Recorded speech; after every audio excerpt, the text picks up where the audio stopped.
Ya, Assalamualaikum warahmatullahi wabarakatuh.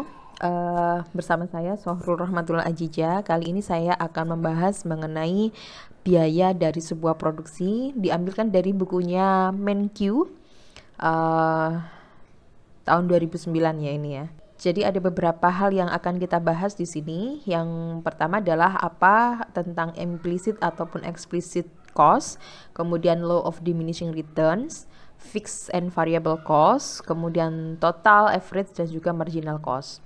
Sama bagaimana size dari sebuah perusahaan di dalam jangka panjang. Nah, di sini ketika kita mempelajari economic cost, jadi sebenarnya di sini mirip atau sama dengan opportunity cost. Jadi opportunity cost itu adalah biaya pengorbanan ya, karena kita mengambil sebuah keputusan. Nah, di sini terdiri dari explicit sama implicit cost. Kalau explicit cost ini meliputi biaya yang memang keluar secara moneter, memang dia keluar angkanya kayak gitu ya.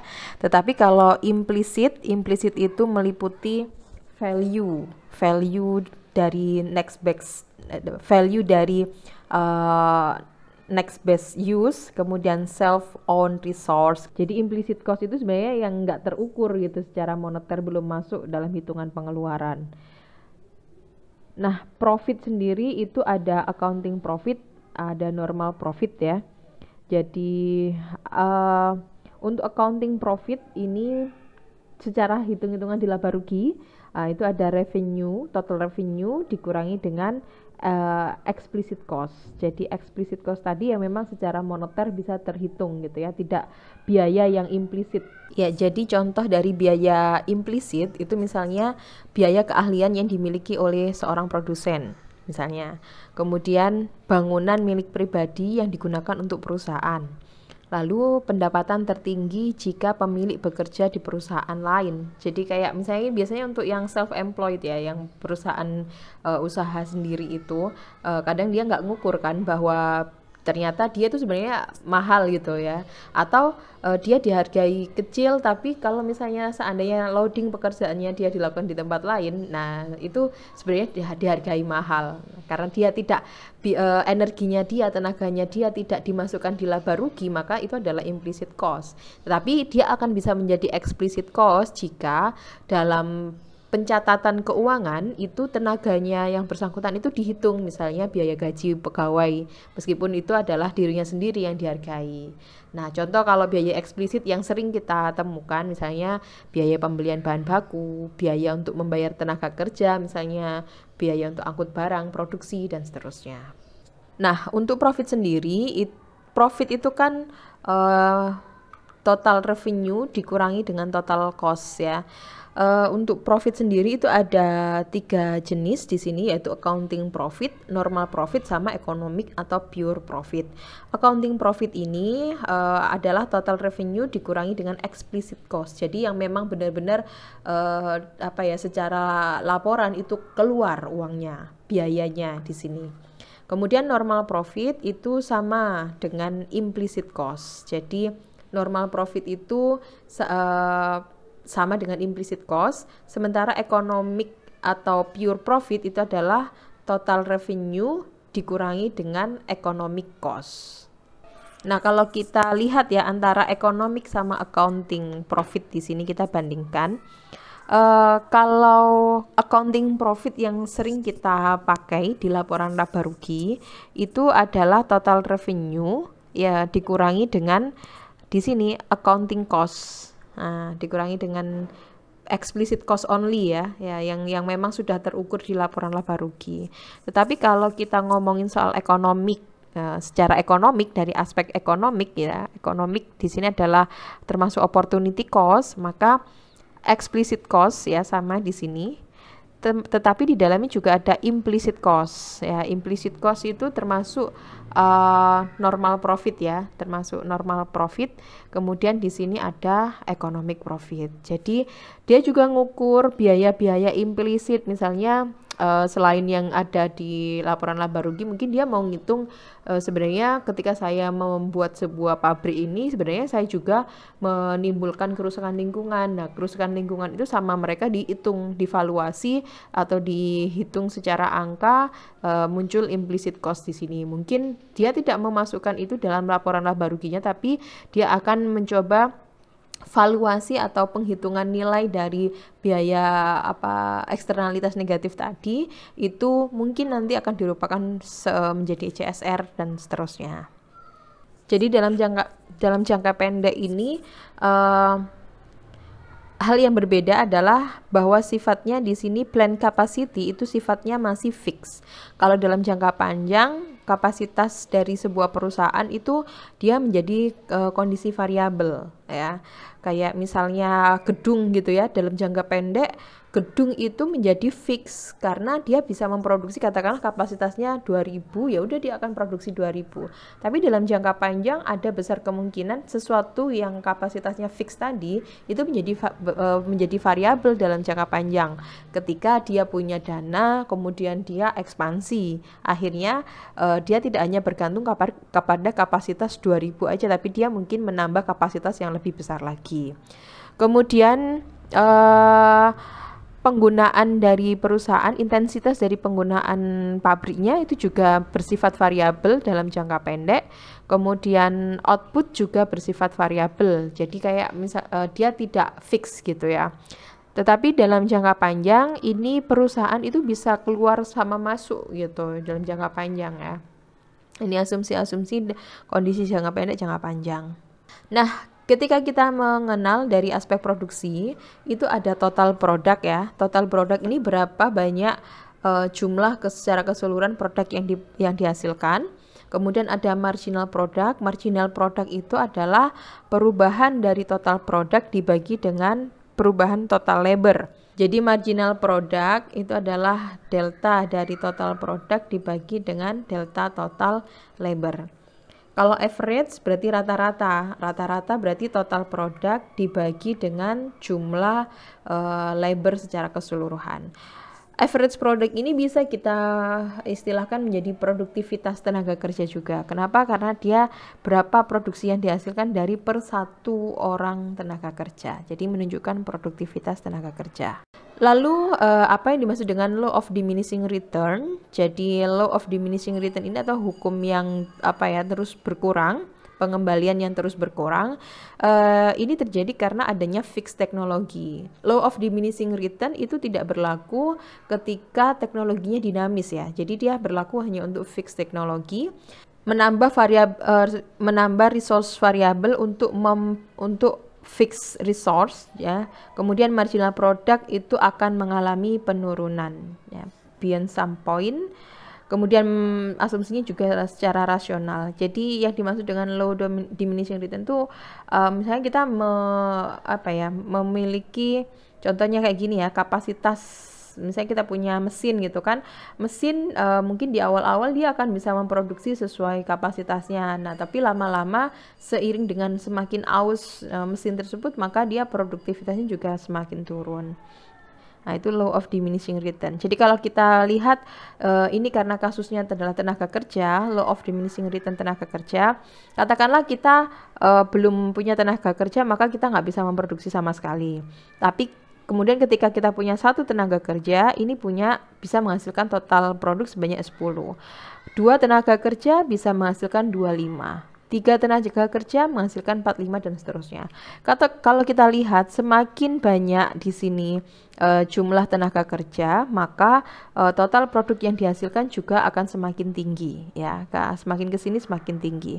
Tetapi kalau kita lebih teliti lagi, sekarang kita coba lihat setiap penambahan satu tenaga kerja, ternyata total produk di awal-awal memang bertambah sebanyak 10.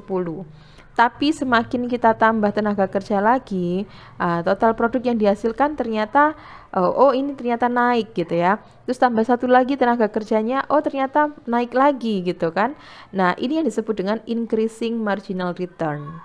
Tetapi ketika dari 3 ke 4 ini kita tambah 1 tenaga kerja lagi, ternyata produktivitasnya turun lagi. Kemudian tambah 1 lagi, turun lagi sampai 0 penambahannya. Nah, ini yang disebut dengan diminishing marginal return. Jadi dia memang terus bertambah secara total produk, tetapi sebenarnya penambahannya itu semakin lama semakin turun jika kita terus nambah jumlah tenaga kerja, sampai ujung-ujungnya kita nggak bisa sampai ujung-ujungnya nggak ada penambahan produk lagi gitu dengan adanya penambahan 1 tenaga kerja. Tapi kalau kita nambah lagi malah justru negatif marginal return.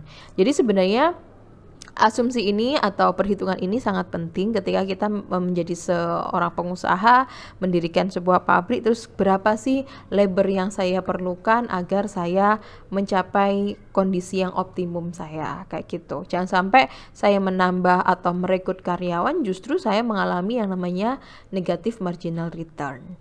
Nah, kalau untuk average product atau produktivitas per 1 tenaga kerja, 1 orang tenaga kerja, ini kalau kita perhatikan di awal memang 10 ya naik ya, kemudian dia akan turun gitu, turun lagi. Jadi trennya memang dia akan naik terus turun. Nah, ini secara natural akan mengalami seperti itu. Kalau digambarkan di sini bahwa total produk tadi kan dia akan terus meningkat ya. Kemudian average produk tadi dia naik kemudian turun kan. Jadi produktivitas semakin naik semakin kemudian turun. Lalu ini juga begitu. Nah, ketika dia posisi ini dia mengalami increasing marginal return, tapi setelah itu dia mengalami decreasing bahkan sampai negatif. Nah, kita menghindari yang sampai negatif itu. Oke. Kemudian nah, ini dalam jangka pendek ya, produksi dalam jangka pendek, biaya produksi dalam jangka pendek, bahwa semuanya ini bahwa terdiri dari fixed cost ya. Jadi total cost itu terdiri dari fixed cost ditambah dengan variable cost. Fixed cost ini adalah biaya yang besarannya tidak bergantung pada jumlah output yang dihasilkan. Asumsinya kan tadi kan dalam jangka pendek itu ada mesin atau ada investasi yang dia sifatnya fix. Meskipun dalam jangka panjang semua akan menjadi variabel ya. Kemudian dalam jangka pendek ada variable cost tentunya pasti seperti kita material, kemudian tenaga kerja tadi, kalau nambah karyawan makin banyak outputnya dan seterusnya. Nah, itu masuk di biaya variabel. Sehingga total cost itu terdiri dari total fixed cost ditambah dengan total variable cost. Lalu bagaimana dengan per unit production cost? Average fixed cost, ya, yang namanya average berarti total fixed cost dibagi dengan Q. Jadi kalau semua yang average kan tadi kita punya total cost sama dengan fixed cost ditambah dengan variable cost. Mungkin ada yang menambahkan ini total fixed cost, ini total variable cost, boleh. Nah, kalau kita punya average cost atau rata-rata biaya per 1 unit labor, itu berarti ini akan menjadi namanya AFC, average fixed cost. Kemudian ini akan menjadi average variable cost. Kemudian bagaimana mendapatkannya? Average cost ini merupakan total cost dibagi dengan Q. Kemudian ini adalah total fixed cost dibagi dengan Q. Kemudian ini adalah total variable cost dibagi dengan Q juga, kayak gitu. Ya, kalau marginal cost itu adalah total cost dibagi dengan delta. Bacanya adalah ketika Q bertambah atau berkurang sekian satuan, maka bagaimana dampaknya terhadap total cost. Jadi bacanya dari bawah ke atas, perubahan dari bawah ke atas. Untuk production cost dalam jangka pendek, kalau kita lihat fixed cost dia sifatnya konstan seperti ini. Kemudian ini adalah total variable cost-nya, maka ya ini total variable cost-nya ya, maka akan menjadi total cost-nya adalah di atasnya. Jadi kalau total cost itu pasti diawali dari tidak nol ya, karena sudah ada unsur fixed cost. Sedangkan kalau variable cost ini dimulai dari nol ketika mungkin tidak ada labor misalnya. Oke, kalau digambarkan lagi kita bisa melihat bahwa untuk average variable cost average fixed cost ini ini kan unit ya, semakin banyak unitnya maka dia akan semakin nilainya semakin kecil. Kemudian untuk ATC ini mungkin orang memanggilnya sebagai AC juga bisa, juga seperti itu, tinggal dibagi aja. Kemudian ini untuk average variable cost juga seperti itu, jadi dia trennya downward sloping terus kemudian naik lagi. Marginal cost dia akan turun kemudian dia akan naik gitu. Nah, jarak dari sini ini adalah average variable cost, sementara dari total cost, average total cost dengan average variable cost itu tidak lain adalah average fixed cost-nya itu sendiri. Di dalam jangka pendek, biaya produksi ini, kurva MC itu akan memotong kurva AC atau ETC pada titik minimumnya ya.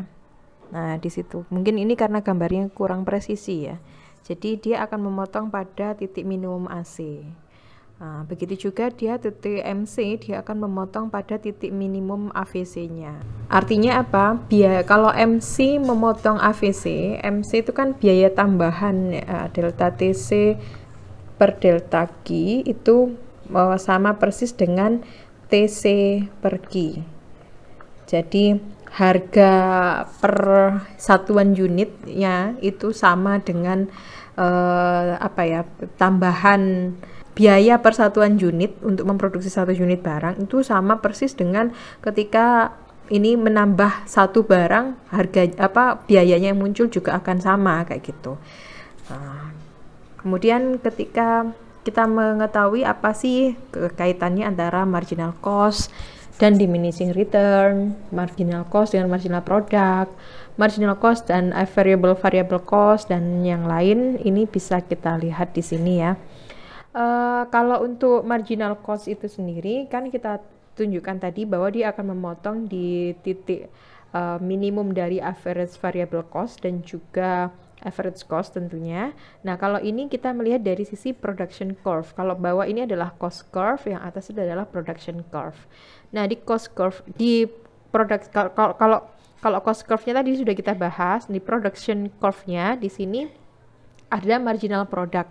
Jadi sebenarnya marginal product ini ya sama ya. Kalau kita lihat di sini, nah ini akan ada pada titik terendah marginal cost-nya. Nah itu adalah menjadi titik tertinggi dari marginal product. Kalau average product ini juga average variable cost-nya, jadi dia akan sama, memotong di titik yang sama. Kemudian dalam jangka panjang, ingat bahwa dalam jangka panjang itu tidak ada lagi fixed cost, yang ada adalah variable cost. Jadi semua menjadi variable cost karena perusahaan akan menambah kapasitasnya begitu ya. Nah, dalam jangka panjang itu kurvanya akan berbentuk seperti ini. Jadi average cost dalam jangka pendek itu akan terus dari sekian banyak average cost jangka pendek itu akan membentuk kurva average cost dalam jangka panjang. Nah, ini berbentuk envelope di sini ya. Jadi dia itu merupakan istilah penjumlahan dari sekian banyak titik-titik dari biaya produksi optimum gitu yang terjadi di jangka pendek. Nah, kayak gitu. Oke, dalam jangka panjang production cost akan adanya economic of scale. Nah, ini bisa dilakukan dengan labor specialization, managerial specialization, sama efisien kapital ya. Kalau dulu kita mengatakan bahwa semakin spesialisasi gitu maka akan semakin bagus. Mungkin ini juga debatable ya sekarang, teori ini terus berkembang. Kemudian ada diseconomics of scale gitu ya. Ada constant return to scale. Jadi kalau constant return to scale itu artinya kita kaitannya adalah, nah di sini ya. Jadi kalau dalam jangka panjang ini adalah output dan ini adalah average total cost gitu ya. Kalau dia tidak di sini yang dimaksud dengan constant return to scale di sini adalah ketika total cost-nya ini sama untuk dari Q1 sampai ke Q2 ini. Sementara kalau kalau di economies of scale itu ternyata untuk memproduksi barang yang lebih banyak lagi itu biayanya naik. Maka di sini adalah diseconomies of scale. Ini dalam jangka panjang. Kalau dalam jangka pendek itu economies of scale jadi dia semakin di awal-awal mungkin biaya untuk memproduksi barang di sini awal-awal tinggi, tapi lama-lama dia akan terus lebih murah biayanya sampai menuju ke constant return to scale, terus kembali lagi ke diseconomies of scale. Jadi kita harus memahami ya ketika melakukan sebuah bisnis, memproduksi kapasitas produksi kita berapa, sehingga dalam jangka pendek kalau udah sampai sini kita harus segera antisipasi untuk menambah kapasitas lagi gitu. Jangan sampai ini dibiarkan dengan kapasitas yang ada maka terjadi diseconomies of scale kayak gitu. Oke, terus ini untuk aplikasinya mungkin beberapa ilustrasi di Price of Corn, Successful Startup Firm ya. Mungkin kalau kita berbicara soal startup ini mungkin kalau sudah familiar dengan film-film startup ya, bagaimana perusahaan startup itu memang dalam jangka pendek itu di sini ya, dia biayanya sangat tinggi sekali, tetapi dia akan terus berkurang. Tapi kalau diteruskan dia akan mengalami diseconomies of scale. Jadi dia harus tahu kapan dia harus ekspansif gitu. Kayak gitu. Kemudian yang terakhir adalah sunk cost.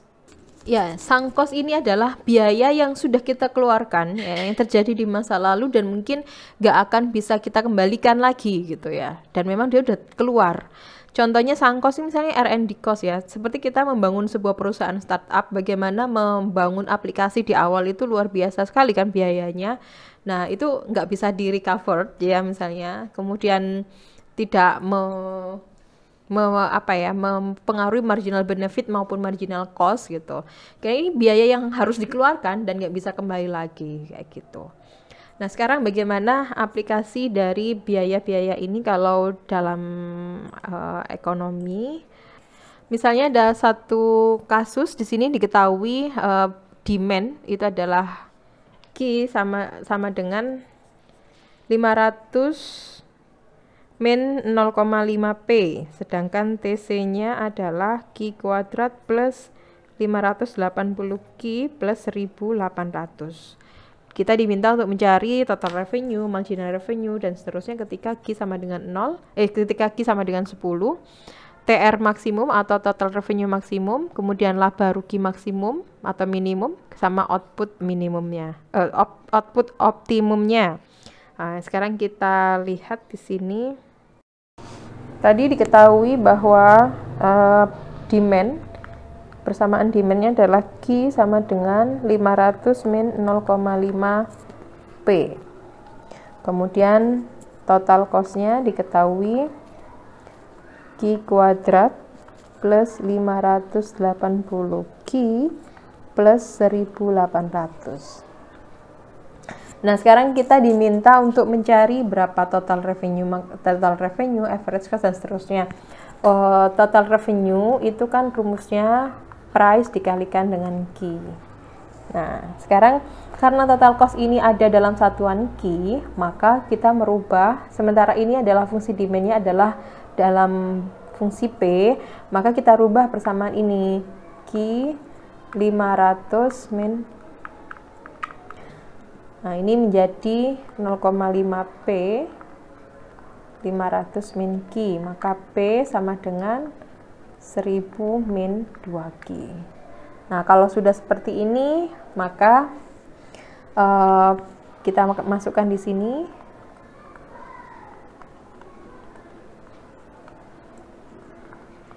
Maka tinggal 1000 Q min 2 Q kuadrat. Nah, ini. Kemudian kita bisa, ini adalah total revenue, sehingga berapa total, ketika Q sama dengan 10, berapa total revenue-nya, ya tinggal kita masukkan saja, dikalikan 10 min 2 kali 10 kuadrat, berarti 10.000 dikurangi 200, jadi tinggal 9.800. Ini adalah TR ketika Q sama dengan 10. Nah, kemudian kita bisa mencari MR. MR kan dari sini ya TR. Berarti MR adalah turunan pertama dari TR. Turunan pertamanya dari persamaan ini berarti menjadi 1000 min 4Q. Perlu diingat bahwa turunan, misalnya saya punya persamaan Y sama dengan 2X kuadrat, turunannya adalah 2 dikalikan 2, kemudian X pangkat 2 min 1, berarti 4X kayak gitu. Oke, nah sekarang kita memahami dari total cost. Total cost ini Q kuadrat plus 580Q plus 1800, di mana ini adalah fixed cost. Jadi karena dia tidak bergantung kepada besar kecilnya output. Nah, yang bergantung pada besar kecilnya output di sini adalah variable cost. Kayak gitu ya. Berarti kalau kita disuruh mencari berapa fixed cost-nya ya 1800, berapa variable cost-nya yaitu Q kuadrat plus 580Q. Nah, sekarang kita diminta pertanyaannya adalah berapa, kalau kita melihat ke pertanyaannya,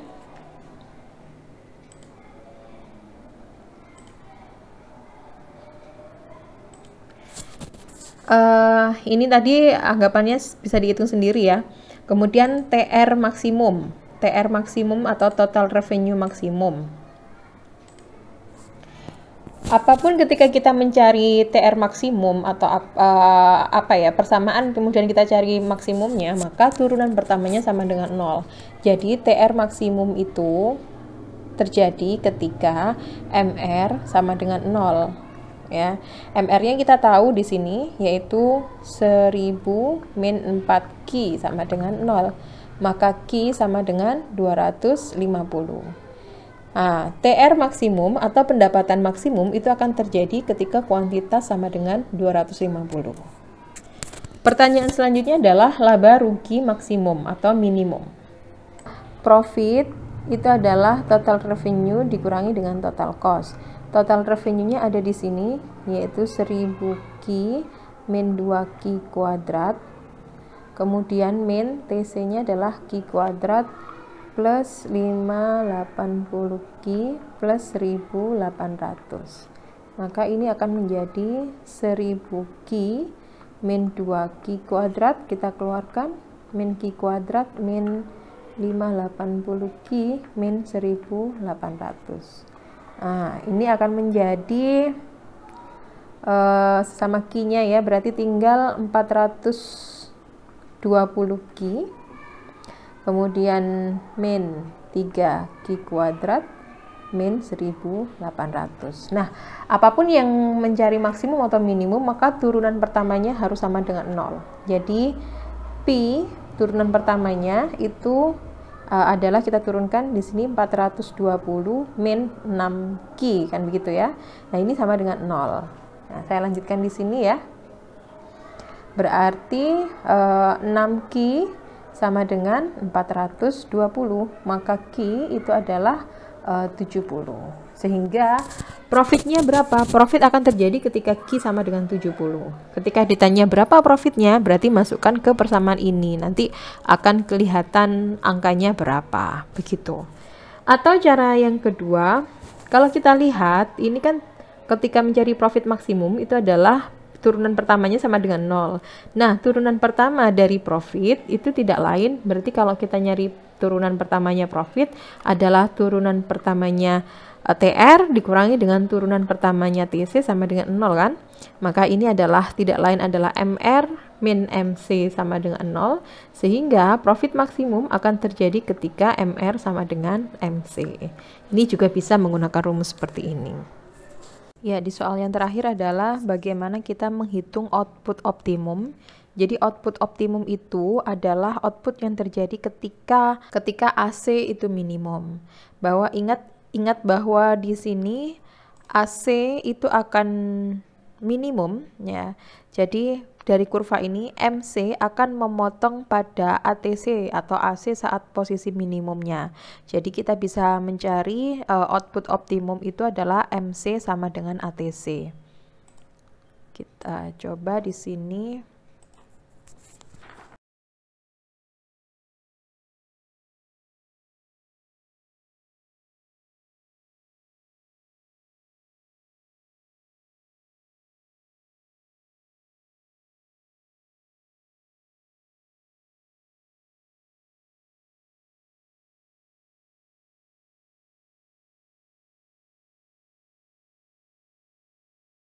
Turunan pertama dari TC yaitu 2Q plus 580. Output optimum itu terjadi ketika AC sama dengan MC. AC-nya adalah Q plus 580 plus 1800 per Q sama dengan 2Q plus 580.